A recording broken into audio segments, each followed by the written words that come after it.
are more than 100 unique styles of beer, each with their own set of ingredients, process, guidelines, history, and experience.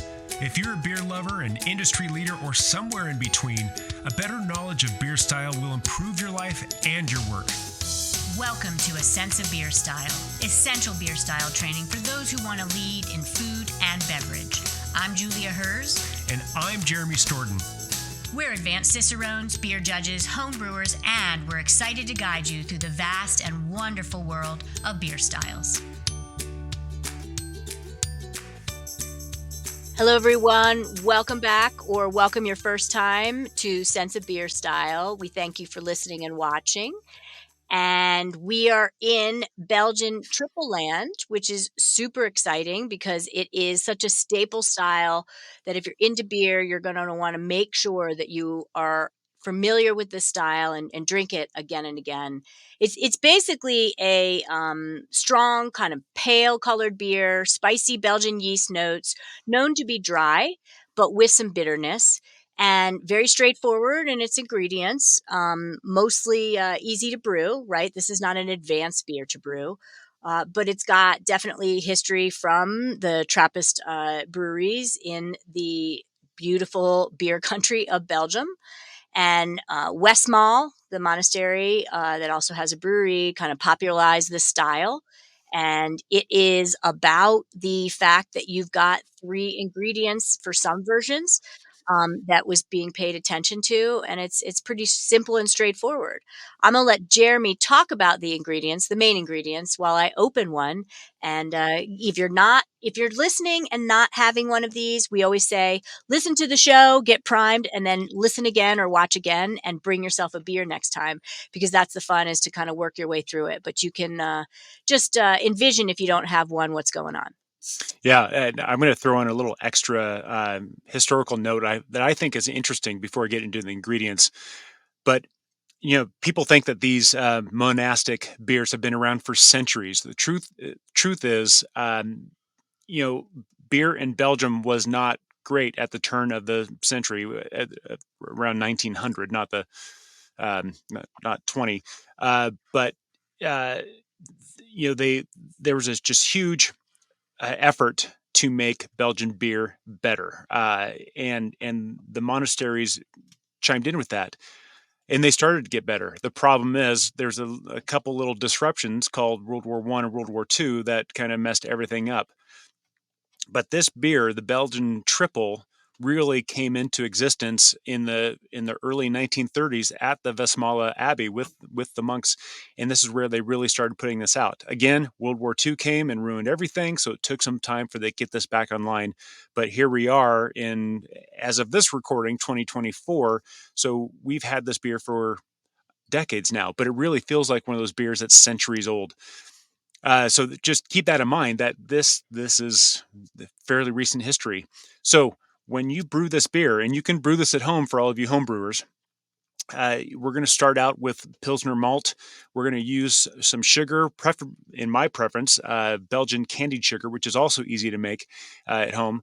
But then we're going to use some continental hops, continental meaning the continent of Europe. So we're looking at British hops or German noble hops, and the choice is yours. But then we have to get that Belgian yeast, that monastic Belgian yeast, that when you ferment this at higher temperatures, then we are going to get some wonderful phenols and some wonderful fruity esters to really make this beer come alive. I thought this also interesting that this water that they mentioned in the guidelines, that the water that is typically brewed is fairly soft. So if you are brewing with some hard water, then you might want to start with some RO or something else. But just keep that in mind. This is a soft water brewed beer. These are the ingredients. Let's talk about the appearance now that you have that glass poured. Yes, and it's always hard if you're watching us on YouTube, because the resolution of the screen kind of distorts. It's got this beautiful dark gold color, just fast rising bubbles. It is displaying exactly as a Belgian Tripel should. The color should be deep yellow to pale amber, so a nice range. You've got some forgiveness there, and good clarity, which I'm absolutely seeing. Especially I get the condensation off the glass. You just see it's not fully brilliant, but it's got just good, beautiful clarity. And then effervescent, right? Those fast driving bubbles, that beautiful collar of foam that's supposed to be long lasting, rocky, white, pure white. There's no essence of any color that's taking it beyond white as your collar of foam color. Um, and then you're going to get a sense of a little bit of lace as you have each sip. And just slight legs because there is kind of medium level alcohol. It's a beautiful beer, just Yeah, beautiful. it really is. So when we get to aroma, first thing we're looking for that malt foundation, this light, grainy, sweet, light honey malt. It's not prominent, but it's solid and it creates this backbone that everything else can stand on. And what else is standing on is you have this low to, if at all, floral perfumey hop. Again, it could be from British hops or German hops, and so those will manifest differently. But there can be some hop presence, but it'll be low if it's even there. The esters, however, are going to really come in with maybe some banana, likely some citrus. I often get a little bit of lemon and orange combo in there, maybe some palm fruits as well. The phenols, this is where that really, really, really kicks into gear. The phenols are going to be moderate and prominent. We're going to have spice like pepper, allspice, clove, any of that nature. And then that alcohol in the aroma that you can smell it. It's going to be a low, spicy kind of pop. To me, it just registers as peppermint and just kind of tickles my nose, tickles my fancy right in that mid sniff. But it should be smooth. It should be well integrated. And these are all the things that I expect to smell when I stick my nose in that beer. How about the flavor? How does that translate? The flavor is incredible, and I have to make note of checking date codes when I have, especially to my source or origin in a country where the beer wasn't produced because this was imported into the U.S. from Belgium. But my triple Carmelite is past its age, so I have to note that is going to Mm-hmm. affect the flavor. I will say that with the word triple, I'm all about easy ways to remember things for style guidelines. Yes. Basically, this is an easy way. There's three things that the style guidelines talk about. So, three, triple, right, that are low to moderate: the esters, the phenols, and the hops, low to moderate. And when it means for hops is flavor, not bitterness. So, there's an easy way to describe the flavor. I am getting in the flavor to add to what Jeremy said because everything he described in the aroma does carry over. How he described the malt, the esters, the phenols, etc. I'm getting lemon verbena. I'm getting kind of orange blossom honey. I'm getting these beautiful developed flavors. And again, this is more advanced in its age, but that shows you how how incredible malt and the fermentables, in this case also wheat and oats for the triple Carmelite, can take a beer, and the yeast is contributing to that. So very layered flavors, absolutely beautiful. Medium to high bitterness for triples, so that's good to remember. That's going to help that beer. And then a dry finish is the emphasis, so that's good to remember. As triples are supposed to be dry. Your bitterness that would be medium to high is going to linger in the aftertaste. You want a sense of that bitterness, not just beginning taste, but medium and aftertaste. And then you also are going to get a sense of those yeast esters and phenols that also linger. This is a beer as you sip it, and I'm talking, right? 15, 20, 30 seconds later, it does not drop off a cliff and just stop. It's still going. I had a sip 15, 20 seconds ago, and I'm still getting some of those esters. I'm still getting an essence of lingering bitterness, and I'm still getting some of that malt complexity. So it's doing great. It's Yeah. a beautiful beer, and the flavor alone should get you enticed and intrigued enough to want to try it. These are thinking person beers to me because Yes. it's complex, it's enjoyable, and like you said, the flavors tend to balance and linger on and on and on, but they tend to keep me thinking about them long after I'm done drinking it, and so that's where it's kind of fun. When we get into mouthfeel, you've heard us talk about this before. Hopefully, mouthfeel is really the third leg in the three-legged stool of aroma, flavor, and mouthfeel. for this beer, we're looking at a medium light to a medium body. It really shouldn't be have a bigger body than that. These are well attenuated and lighter in body compared to other beers that we would discuss. Um, we're also on that note that there's that inverse correlation there of a lower body with a higher carbonation. Those yeast attenuated the beer down. They gobbled up all the sugars. They created more alcohol and more carbon dioxide. So we are going to have this light alcohol warming, this higher carbonation, and that is how it's also a great food pairing beer. We'll talk about this later, but that also helps scrub the food off your palate and refreshes your palate, both the alcohol, whatever bitterness that may be there, not a lot, but then that carbonation is really going to do a job to just kind of refresh everything and make it wonderful. So that is our mouthfeel. Let's get into, let's see, what's next? The style comparison. So I find myself looking up in the style guidelines because we on Sense of Beer Style overview 2021 style guidelines. And I Mm-hmm. think I caught a bit of an error. So help navigate me through this. When you do style comparison, I always want to try the Belgian Triple against the Belgian Golden Strong. Yeah. My understanding and recollection, and frankly, personal experience brings me to the Belgian Golden Strong is drier. Now, the style guidelines here say Belgian Golden Strong might resemble a triple, but slightly darker and a bit fuller bodied with more emphasis on phenols. And it to me doesn't talk about that difference of which one is drier. So I think that's really important. If you talk about a triple compared to a Belgian Golden Strong, they are hard to taste against each other. Very, very subtle differences. So I definitely want to encourage you to pay attention to that. It's funny, the style guidelines also say should not seem like a blonde barley wine. I'm not sure I get that. Like, is that sentence supposed to be there? Am I missing something? Are you reading this too? Yeah, Where no, where are we at on that? That's very there's something going on there. well, and I think it's just because of the strength. They don't want this to. It is a stronger beer, but it doesn't drink like a beer full of residual sugars. It is dry. It's light. It's quaffable. It's easy drinking. It'll sneak up on you if you have more than one or two. And I think that's where with a barley wine, there's so much going on there that it's one or two and done for me. Yeah, I'm gonna still take it to task that barley wines are going to display is higher in alcohol, especially U.S. barley wine compared to Yeah. English barley wine, and just saying it should not seem like a blonde barley wine's odd because you've got such a different set of yeast characteristics with the Belgian ale yeast compared to U.S. or English ale yeast. Anyway, don't want to muddle you up, but we are here to be true to what the style guidelines are, and so some of the disconnect is just based on my personal experience. But the bottom line is trying a triple is good to try against probably a Belgian blonde ale. You're definitely going to see more alcohol in the triple, a bigger sense of dryness compared to the Belgian blonde. So that's one of the styles that I would absolutely put it against. And then in addition, the Belgian Golden Strong. Yeah, I think this is there's a lot of beer styles that overlap and are easy to confuse.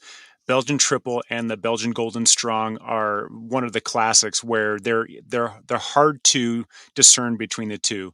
And I had a beer mentor coming through who was a level 4, level 5 master beer judge with the BJCP, and he told it to me like this.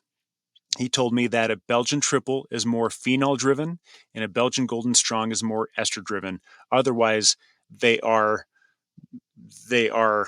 uh, really, really, really similar. Not quite identical twins, but really, really similar. But that's how you can decipher between the two. A Belgian triple will be more phenol driven. Yeah, and he's on the money. If you Yeah, continue to read the style guidelines, and we don't kind of overview every sentence, it definitely points that out. It also says fewer late hops than a Belgian Golden Strong. So that's an interesting one to denote is that expression. So I appreciate that you're bringing that up. And that's a really hard thing for some people to discern, but also a fun game to get your mind and palate dialed into. So that's why you want to try the two styles next to each other. yeah. And this is not easy. So that's why we study this, and that's why we go and taste it out for ourselves. Hmm. But when you go out and find a Belgian triple to taste for yourself, obviously we're looking for the word triple, Tripel, not triple as in quadruple. I mean, it's all related, but we're using the Belgian or Flemish spelling of it, Tripel. So we're looking for a Chimay White. We're looking for, and some of these are still listed in the guidelines. Some of them are no longer listed, but they're still great examples. So I'm just going to rattle them all off. But we've got that Chimay White, we've got that La Fin du Monde, we've got the Westmalle Triple Classic, a Flegem Triple, La Trappe Triple. These are all the monasteries that brew the style. A Saint Bernardus triple. There's a wonderful history there between Saint Bernardus and Westfalen. So even though Saint Bernardus is now a secular brewery, they're going to be absolutely legit. So find some of theirs. And then of course you've got a triple Carmelite that is a classic, wonderful.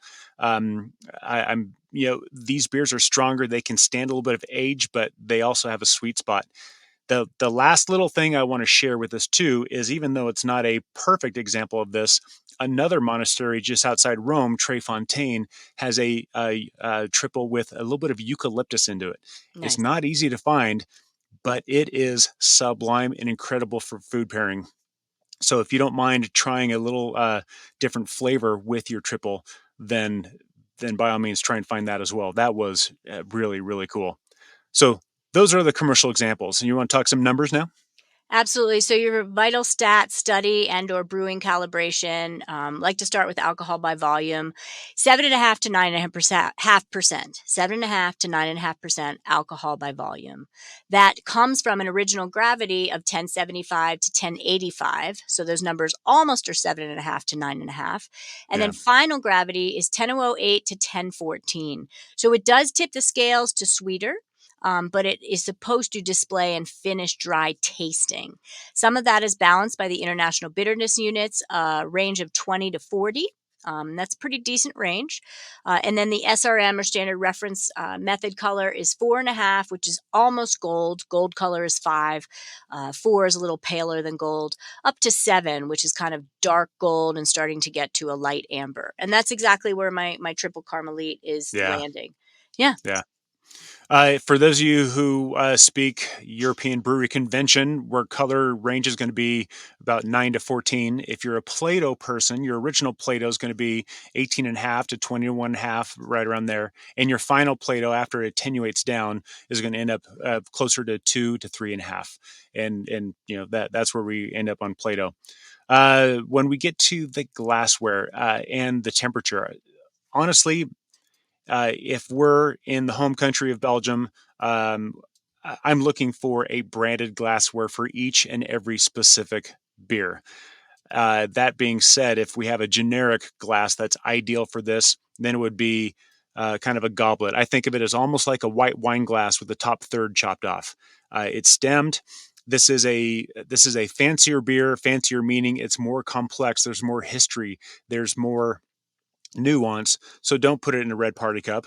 Put it in a glass with a stem. The glass with a stem not only looks good, but it's extremely functional for putting the beer in its best form. Temperature wise, I want this on the kind of the cooler spectrum. This is a lighter beer in the grand scheme of things. So I'm looking, if we pull it out of the fridge at Fahrenheit is 38 degrees, or for Celsius that's 4 degrees, I want to warm up a couple degrees before I really dive in. That means if I've got my stem glass, I'm gonna hold it in my hand to help warm it up. But I want to keep it between the 40 to 45 or the 5 to 8 Celsius, somewhere in that ballpark. And that's where I am going to be the happiest. And I think that's where this Belgian triple is going to shine the best as well. Most importantly, though, Julia, what would you eat with this? So every few shows, it's not often, I do pull out Beer Pairing, the book that I co-authored with Gwen Conley, because it's got every word or descriptor that I would want to use to describe a pairing. And triple is one of the highlights to me, and it's in the Yeah. book. And so it's Thanksgiving dinner. And I'm going to read to you, if you will indulge me for a minute or so, and just kind of get in the moment of listening. And hopefully it's a poetic way to get your brain calibrated to why I think it would pair so well with the whole meal, right? Because it's really hard to pair with an entire meal. But so that's right. Pair this beer with the whole meal. A well-made triple can handle all the aspects of a big dinner, from the most delicate selections to the big, bold side dishes. The high carbonation has a way of making the whole meal seem lighter and brighter. Combine that with triple's high alcohol content, and you have a beer that will cut, complement, and contrast without overwhelming or being overwhelmed, no matter what food has been placed on the holiday table. Many flavors of sweet graham cracker and toasted bread pair with the turkey's mild white meat, and the spicy yeast elements tie into the flavors of the dressing, glorious gravy, and mashed potatoes. In addition to the spicy phenols contributed from triple's yeast strain, there are also earthy herbal elements and fruity esters such as pear and apple, which help lighten and spice up the cranberry relish, marinades, or dressing. Spicy sweet potatoes or butternut squash, glazed carrots, and many of your other favorite side dishes too. Whatever desserts that are served, because you know there's going to be more than one dessert, they're always great potential intensity match. Thanks to the high carbonation, the beer will also scrub the palate between the bites. To me, it is the Thanksgiving beer. I agree 100%. Anything like Thanksgiving or Thanksgiving-esque, when you have this big feast that's complex, integrated, you have sweet, you have savory, you have fat, you have starch. This is the perfect beer for all of it. Specifically, this would be amazing with Swiss steak, with pork medallions. I think about if I go to Greece and I have one of these, then a simple a tarappa or a spanakopita, because you have these flavors of this salty cheese, you have this butter in the phyllo dough, and all of these phenols are really going to accentuate that. This carbonation is going to cut through that and marry with it. Anything with seafood, a linguine al mare, a seafood pasta, these flavors are going to stand up to anything with a bigger impact and really partner with it really, really, really well. So it's exciting. It's a great beer for pairing. Belgian Tripel. That's all I can say. Yep. Cheers, everyone. Cheers. Enjoy. Be well. Thanks for listening and watching. Thank you for listening to A Sense of Beer Style, the essential beer style training for those who want to lead in food and beverage. With advanced Cicerones, me, Julia, And me, Jeremy. Tune into the next episode as we continue exploring the world of beer styles and what to make of them. We encourage you to listen to the prepisodes to build your foundation and better understand beer styles. And before the next episode, I'd like to ask you to review the show and let us know what you'd like featured in upcoming episodes. Until next time, here's to you and your sense of beer style. Thank you for listening. Cheers.